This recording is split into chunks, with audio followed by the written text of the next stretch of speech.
Welcome dear students in today's lecture of chemistry.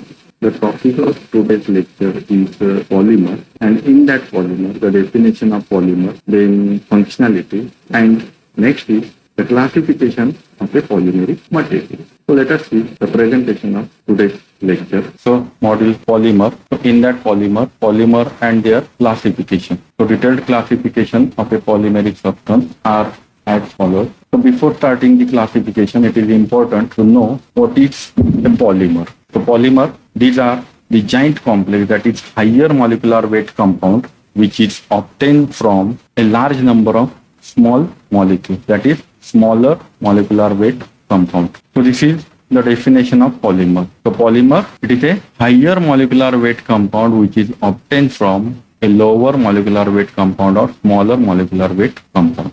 So basically, the word polymer, it is derived from a Greek word that is poly. Poly means many, and meros, that is parts or units. Parts, that is repeating parts or repeating units. A polymer is a large molecule which is formed by a repeated linking of a small molecule. That small molecule are nothing but the unit or a parts. The small molecules which combine with each other to form polymer molecules are termed as a monomer, and they are a building blocks of a polymer. Building block. So in a polymer there is the presence of a number of monomers. For example, so these are the monomers. A number of repeating units are present. Undergoing a polymerization process gives a polymer. So this is a polymer. Then another, this is a monomer, and these monomers linked together and form a polymer. So this is monomer, they link together and form a polymer. And these are the examples of polymers. So first example, it is ethylene. Ethylene monomer, single unit. Undergoing polymerization process gives a polyethylene. Polyethylene. And this is the structure. So n number, that is repeating units are present, n number of repeating unit of that ethylene molecules are present. Then second example, that is propylene. Propylene undergoing polymerization gives polypropylene. This is the reaction. In that again same n number of propylene are present. The next example, that is a styrene. So it is aromatic ring. On that there is a presence of ethylene substituents. The total molecule is called as styrene. Undergoing polymerization gives polystyrene. So such type of structures are present in a polystyrene. The next example, it is methyl methacrylate. Methyl methacrylate, it is nothing but ester. Ester are present. Undergoing polymerization. So there is a hydrogen, there is another hydrogen, CH3 and CH. Undergoing a polymerization reaction gives polymethyl methacrylate. Most of the time it is called as PMMA, and this is the structure of polymethyl methacrylate. Also, ethylene oxide, its epoxy compounds are present. So this ethylene oxide undergoes polymerization reaction gives polyethylene oxide, and this is the structure. If you observe in that polymeric structure, there is the presence of N. So N indicates the repeating units of that monomeric unit. N number of monomeric units are present in each. So that is some examples of polymeric material. Polyethylene, polypropylene, polystyrene, polymethyl methacrylate, polyethylene. So there are number of examples of that polymeric materials are present. Then polymerization. So polymerization, it is nothing but the process through which a polymers are obtained, are called as polymerization. The process of joining a large number of molecules that is monomers, to form a large molecules of polymers known as a polymerization. So it is a process through which specific polymers are obtained, are called as polymerization. And there are number of processes of polymerization are present. The polymers which are formed contain structural identity, repeating itself several times.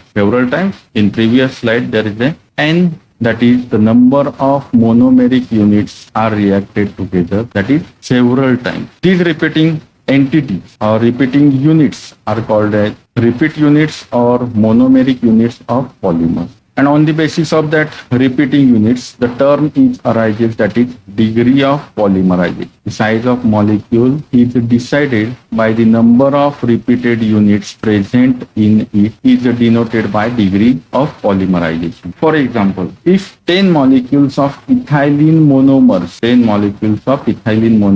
can be added on each other to form a single molecule, that is polymeric material polyethylene, in that the repeating unit is ethylene and the polymer molecule contains 10 such repeating units, hence degree of polymerization of that polymer is 10. So 10 number of monomeric units are reacted together. So their degree of polymerization is 10. Let us another example, that is PVC, polyvinyl chloride. So in that, which is formed by joining 250 to 400 molecules of vinyl chloride. So vinyl chloride, it is a monomer, and these are the number of that repeating units, that is vinyl chloride. 250 to 400 molecules of that vinyl chlorides are present. So their degree of polymerization is in between 250 to 400. In natural rubber, there is a presence of 5,000 to 10,000 monomers.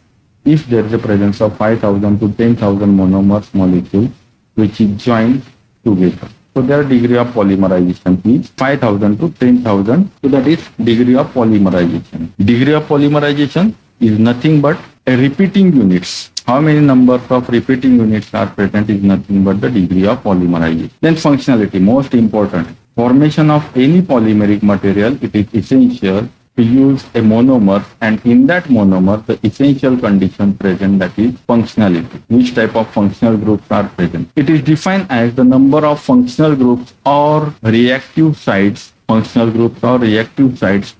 in monomer molecule. So functionality, it is defined as the number of functional groups or reactive sites present in monomer molecule. And in monomer should have two or more functional groups undergoes polymerization reaction. So at least two functional groups are required for any polymeric material. To obtain any polymeric material, whatever the monomers or repeating units are used, they possess at least two functional groups. So bifunctional monomer. Bifunctional, it indicates that there is a presence of two reacting groups which is attached side by side to each other, forming a straight chain molecule. So monomeric unit, if it possesses two functional groups, it gives a straight chain molecule or linear polymeric material. These linear molecules consist of monomeric units which is linked by a covalent bond, but the different chains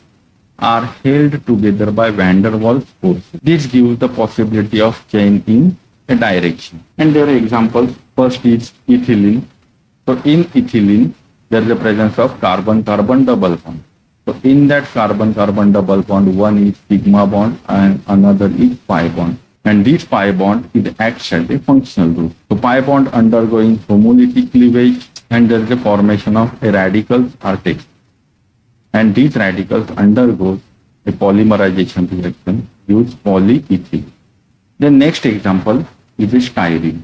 So in that styrene, there is again carbon-carbon double bonds are present. So these carbon-carbon double bond, in that again sigma bond and pi bonds are present. These pi bond acts as a functional group, and product obtained we call as polystyrene. The next example is vinyl chloride. Again same structure, glycine.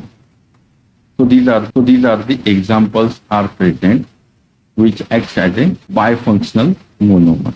Then trifunctional. Trifunctional, there is a three functional groups are present. It has a three functional groups or reactive positions and form highly branched or limited cross-linked polymeric material. If bifunctional monomers are present, it gives a linear or straight chain polymeric compound. Trifunctional group, if trifunctional monomers are used, it gives a branched or cross-linked polymer, limited cross-linked polymeric structure. And there are examples. The first one is a glycerol. So in that glycerol, there is the presence of three functional groups, that is hydroxyl groups are present.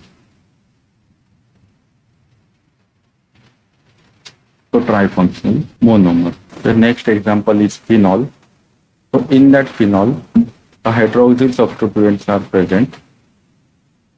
So this is a substituent, but in that phenol there is a presence of a reactive position, that is ortho position, two ortho position and one para position, and these ortho position and para position are acts as a functional group, and through that phenol we obtain a three-dimensional network or cross-linked polymeric material. Then next, tetrafunctional monomer. It has a four reactive positions and forms a three-dimensional network, that is cross-linked polymers are obtained by a tetrafunctional monomer.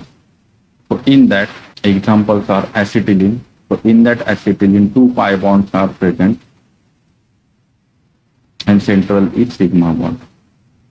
And these pi bonds undergoing homolytic cleavage form a radical, and these radical are acts as a functional group. Next example is butadiene. So in butadiene there is the alternate double bond, single bond, double bond are present, and this butadiene possesses a four functional group. So that is tetrafunctional monomer. It is essential for any polymeric material, whatever the monomers are used, in that monomer at least two functional groups are required. Then classification of polymer. Basically, polymers are classified by considering a different criteria, different bases are present. On that basis, they get classified. The first one is sources of availability, or we call that their origin or occurrence. The first one, natural polymer. Natural polymer, naturally occurring polymer. And these naturally occurring polymers are present in plants and animals. For example, starch, cellulose, natural rubber, proteins, nucleic acid, DNA, RNA, that is deoxyribose nucleic acid and ribose nucleic acid, cotton, silk, wool. So these are some examples of natural polymers are present. Then second, synthetic polymer, which is obtained by a processing in a laboratory. So polymers which is prepared in the laboratory are called as synthetic polymer, and their examples, that is polyethylene, polyvinyl chloride, nylon, teflon, bakelite, terylene. So such type of number of polymeric materials are present which get prepared in a laboratory by different polymerization processes. Then third, semi-synthetic polymer. Semi-synthetic polymer, some part of that polymeric materials are natural and some are synthetic. That is, by mixing natural and synthetic polymer, it is obtained, that is semi-synthetic polymer, and their example, that is cellulose nitrate, cellulose acetate. So this is a classification on the basis of their sources or their origin. Then second, classification on the basis of a structure, that is based on a structure. The polymers are classified. The first one, linear poly. The name indicates which type of structures are present. So basically in that polymer there is a linear structures are present, that is linear chain. So such type of structures are observed. The example is polyethylene. Then next, branched polymer. Branched polymer, there is a presence of a branches. Branches are present on the central chain. So this is branched polymer, structure of branched polymer, and this is example. Then third, cross-linked polymer. Cross-linked polymer, there is a presence of three-dimensional network, that is cross linkages are present in that particular polymeric material. So this is the structure of cross-linked polymer. We also consider such type of structures are present. Cross linkages are present. Then next, coiled polymer. Ring-like structures are present. So basically such type of structures are observed in a rubber. Number of isoprene units are present in their structure. And last one, that is ladder-like polymer. Structures are present in that particular polymeric material. So such type of, and this is example. So ladder-like polymer. So this is a classification based on their structure. Then next category of classification, that is classification based on chemical composition of polymer chain. So in that, first one, organic polymer. Organic polymer, the backbone is made up of a carbon atoms. So in that, whatever the central chain is present or backbone is present, it possesses carbon atoms. So called as organic polymer. So basically, living body contains organic polymer in the form of proteins, DNA, RNA, polysaccharides. The next majority of synthetic polymers are organic polymers. So living body, in there is the presence of proteins, DNA, RNA, polysaccharides, and synthetic polymer are organic polymer. For example, polyethylene, polypropylene, polyvinyl chloride, polyesters. So such type of a number of examples of synthetic polymer of that class are present. That is organic polymer. And these are the structure of some organic polymeric material. First one, polyethylene, polypropylene, polyvinyl chloride. The next class on the basis of polymer chain, that is inorganic polymer. So central chain or backbone chain is made up of atoms other than carbon. So in organic polymer there is the presence of carbon atom in a central chain, that is backbone. While in inorganic polymer there is the other atoms are present except carbon. It's called as inorganic polymer. And there are examples, that is silicates and silane, German, and these are the structure. This is the structure of silicates. So in that the central chain is present. The elements possess silicon, oxygen, silicon, oxygen, silicon, oxygen. So there is an absence of carbon. Then silane. The central chain or backbone contains silicon atoms. And this is the structure of germane. In that there is the presence of germanium in a backbone.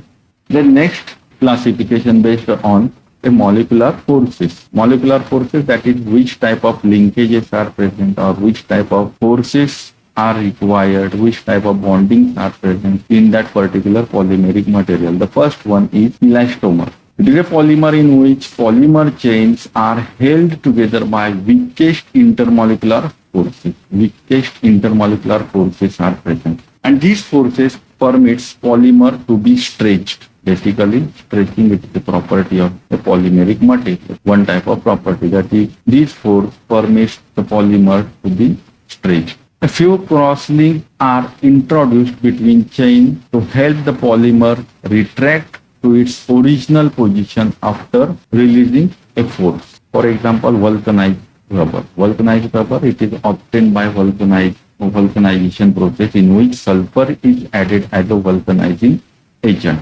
Then fibers, second type of a polymer on the basis of molecular forces, that is fibers. So these polymer possess high tensile strength and high modulus because of strong intermolecular forces. In elastomer, there is the presence of weakest intermolecular forces, while in fiber, there is the presence of strong intermolecular forces like hydrogen bonding, which operate in polyamides. So basically, there is a different types of fibers are present: glass fiber, aramide fiber. So in that, there is a strong intermolecular forces are present. These strong forces also lead to close packing of chain, and thus it imparts crystalline structure to that polymeric material, or it is crystalline in nature. As a result, these polymers shows sharp melting point.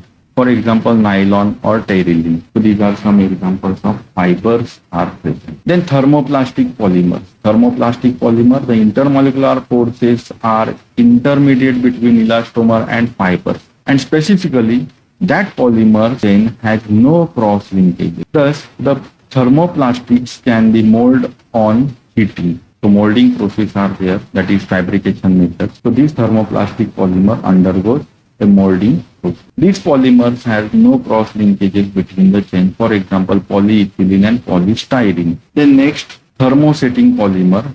So thermosetting polymer, which is made from relatively low molecular mass semi-fluid polymers, which when heated in a mold form an insoluble hard mass which is infusible. This is due to extensive cross-links between a different polymer chain forming three-dimensional network. So basically, thermosetting polymer, there is a presence of three-dimensional cross-linkages or three-dimensional networks are present. While in thermoplastic, it is a linear or branched polymeric structures are present. For example, bakelite and melamine. So this is the classification based on molecular course. The next classification based on the synthesis, which type of reactions are followed during the synthesis of a polymeric material. The first one, addition polymer. Addition polymer, there is a simple addition reactions are present. Simple addition of a monomeric units are present. So the polymer which is formed by direct addition of repeated monomer without elimination of any byproduct is called as addition polymer. So in that particular type of polymeric material, when these polymers are obtained, there is no any byproducts are obtained. So example, polyethylene, polypropylene, PVC, polyvinyl chloride, PVP, polyvinyl pyrrolidine. So such type of examples are present of a addition polymer. So this is simple reaction. N number of ethylene undergoing addition polymerization gives polyethylene. Then next, condensation polymer. So condensation polymer, the polymer which is formed by the condensation of two or more monomer with elimination of simple molecule. In that there the byproducts are obtained. Simple byproducts are obtained during the polymerization reaction, that is water, ammonia, HCl or alcohol. So such type of byproducts are obtained during that condensation reaction. So called as condensation polymer. And the examples are bakelite, nylon, 6,6. In that hexamethylene diamine. Hexamethylene diamine, it is one monomer, and another adipic acid, this is second monomer, undergoes addition polymerization, and we obtain nylon 6,6 as a polymeric material with elimination or byproduct of water molecules, that is n number of water molecules are obtained. So this is a detailed classification of a polymeric material.